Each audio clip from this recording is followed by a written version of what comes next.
You can use whatever kind of cheese sticks you like. I have some that have 2 colors, some that are just the mozzarella. I have a basket of my air fryer lined with parchment paper. That way everything doesn't stick and go everywhere in the air fryer.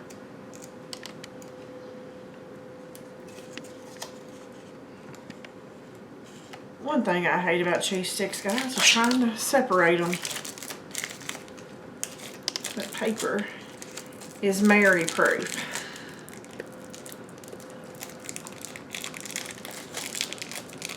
Yeah, I probably should have done this off camera, but guys, real life at my house, real life in my videos.